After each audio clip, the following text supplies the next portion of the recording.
ఆత్మావలోకన కార్యక్రమానికి స్వాగతం, సుస్వాగతం. వెల్కమ్ టు అవర్ ఛానల్ ఆత్మావలోకనం. ఈరోజు తెలుగు సంవత్సరాది ఉగాది. ఈ నూతన సంవత్సరం అందరికీ శుభాలు, హ్యాపీనెస్ కలగాలని, వారు అనుకున్న పనులన్నీ నిర్విఘ్నంగా కొనసాగాలని కోరుకుంటూ ఉగాది శుభాకాంక్షలు. మన తెలుగు సంవత్సరాది మనకు ఎన్నో నేర్పిస్తుంది.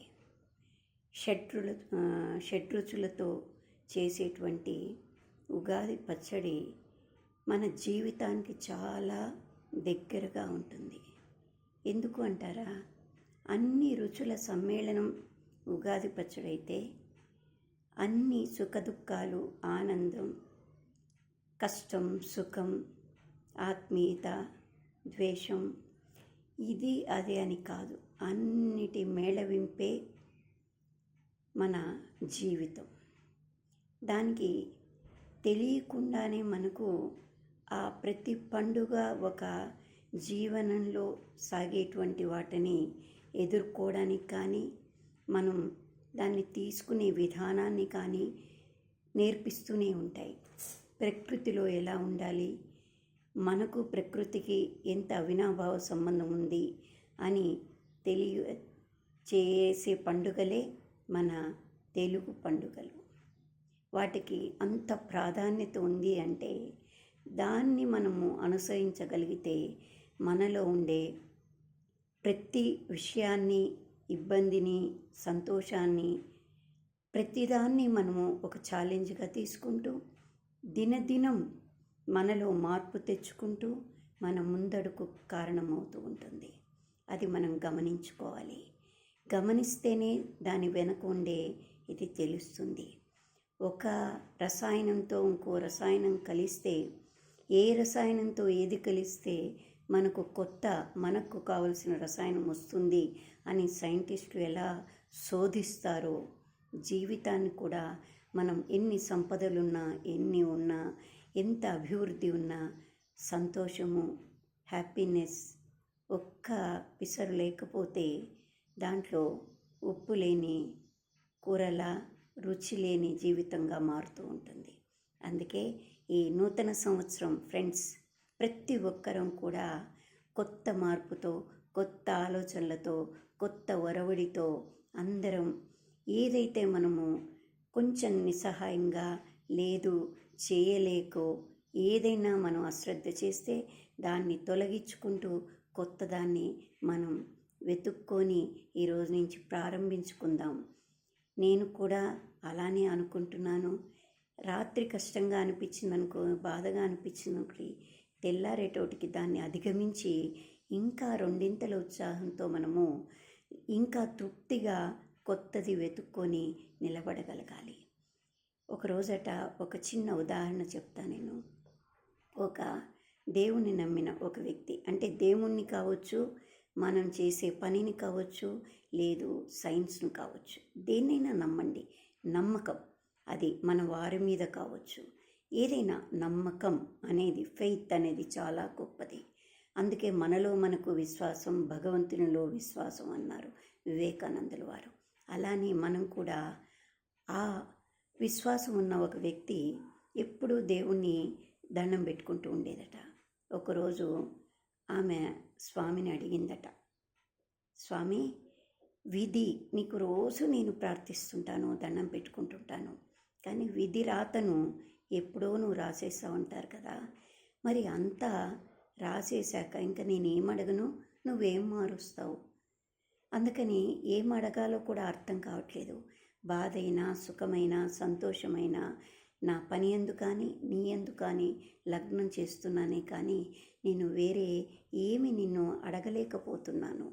తండ్రివి, తల్లి, తండ్రి, బంధువు, గురువు, దైవం అన్నీ పని కానీ, నీవు కానీ అనుకుంటున్న నా నమ్మకమున్న నిన్ను నేను ఏమీ అడగలేకపోతున్నాను అని ప్రార్థిస్తూ దండం పెట్టుకుందట.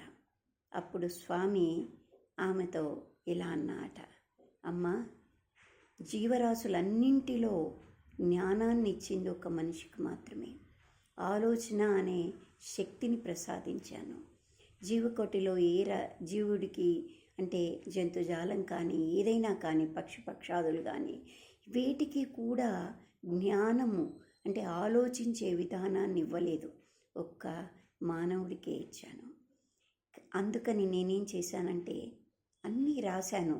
మీ విధిరాతను నేనే రాసి ఉండొచ్చు, కానీ మీకు తెలియకుండా మీ జీవితం అనే పుస్తకంలో 2-3 పేజీలని అంటే ఎంటీగా వదిలేశాను. వాటిల్లో మీ జ్ఞానంతో మీరు రాసుకోగలిగితే, మీరు అనుకున్నది మంచి అయితే తప్పకుండా దానికి ఆ పుస్తకంలో చోటు దొరుకుతుంది. కాబట్టి మీ ఆలోచనలతో, మంచి విధానాలతో, మంచి ఆలోచనలతో మీరు ఆ పేజీల్ని నింపుకోండి. అంటే మీ జీవిత విధానాన్ని మార్చుకోండి, మీ జీవితంలో దాన్ని ఒక భాగంగా పెట్టుకోండి. అప్పుడు తప్పకుండా నా విధిరాతతో పాటు మీకు మీరే విధిరాతను రాసుకున్న వాళ్ళు కూడా అవుతారు. మీరు అనుకున్నట్టుగా మంచి మార్గాన్ని మలుచుకోగలిగిన శక్తి ఉండే విధంగా నేను మీకు అవకాశం ఇచ్చాను. దాన్ని అందిపుచ్చుకోవడం మీ అంటే మీ అంటే మీ విచక్షణకి వదులుతున్నాను అని స్వామి చెప్పాట. అప్పుడు ఆమె ఆశ్చర్యంతో చాలా ఆనందపడిపోయి, స్వామి నీ లీలలు ఎంత తెలుసుకున్నా నేను తెలుసుకోలేకపోతున్నా. అంటే భగవంతుడు ఇక్కడ ప్రకృతిని తెలుసుకోవడానికి అంత తొందరగా సాధ్యం కాదు. తెలుసుకునే కొద్దీ చెలమలో నీళ్ళలాగా ఇంకా ఇంకా ఊరుతూనే ఉంటుంది. అందుకని మనల్ని మనం శోధించుకోగలిగితే, అది అంతరాత్మను మనము ఎక్కడ లోపం జరుగుతోందో తెలుసుకోగలిగితే తప్పకుండా ఆ దేవుడు మనకు తోడై ఉంటాడు, మన కృషి మనకు తోడై ఉంటుంది. అందుకని దేవుణ్ణి నమ్మడము అంటేనే మనము ఒక విధి విధానాన్ని, మన పద్ధతిని, మంచి మార్గాన్ని ఎంచుకోవడం అని అర్థం. అందుకని దాన్ని అందరం అవలంబిస్తాం. ఈ ఉగాది నుండి ఇంకా కొత్తదనంగా అందరం మార్చుకుంటూ మన పేజీల్లో మంచి మాటని, మంచి అలవాట్లని, మంచి ఆరోగ్యాన్ని కలిగించేటువంటి పద్ధతుల్ని అలవర్చుకుందాం. ప్రకృతిని, భగవంతుణ్ణి అంటే మనిషే ఒక భగవంతుడు. మనల్ని మనము సంతృప్తిగా సంతృప్తిని పొందేట్టు బతకగలిగితే అది దైవానికి మనము ఇచ్చే అర్పణ అవుతుంది.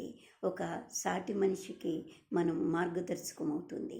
అందుకని మనం ఏమి చేయలేకపోయినా పర్వాలేదు, ఒక మంచి బాటను ఇంకొకరికి మనం చెప్పకనే వాళ్ళకు తెలిసేట్టు చేయగలిగితే మన జీవన పుస్తకంలో ఒక పుటం మనకంటూ రాసుకోగలిగిన వాళ్ళం అవుతాం. ఏమంటారు? నేను చెప్పిన దాంట్లో ఏదన్నా పొరపాటు ఉంటే కామెంట్ బాక్స్లో తెలపండి. మీకు నా మాట నచ్చినట్లయితే లైక్ చేయండి, సబ్స్క్రైబ్ చేయండి. ఉగాది నుంచి కొత్తదనంతో, కొత్త ఆలోచనలతో, మంచి బాటలో మనం అందరం నడుద్దామని కోరుకుంటూ, అందరికీ హ్యాపీగా ఉండాలని, ఎవరు కోరినట్టు మంచి మార్గాన్ని ఎంచుకున్నవన్నీ విజయాల వైపు నడవాలని కోరుకుంటూ మన తెలుగు ఉగాది శుభాకాంక్షలు ఫ్రెండ్స్. మీ అందరికీ ప్రతి ఇంట హ్యాపీనెస్గా ఉండాలని. ఎన్ని ఉన్నా హ్యాపీనెస్ లేకపోతే అది ఒక కొరవగానే ఉంటుంది. కాబట్టి అన్నిటితో పాటు దీన్ని కూడా అలవర్చుకుందాం, మన కుటుంబాలను సంతృప్తిగా నడుపుకుందాం. Thank you. Like, subscribe.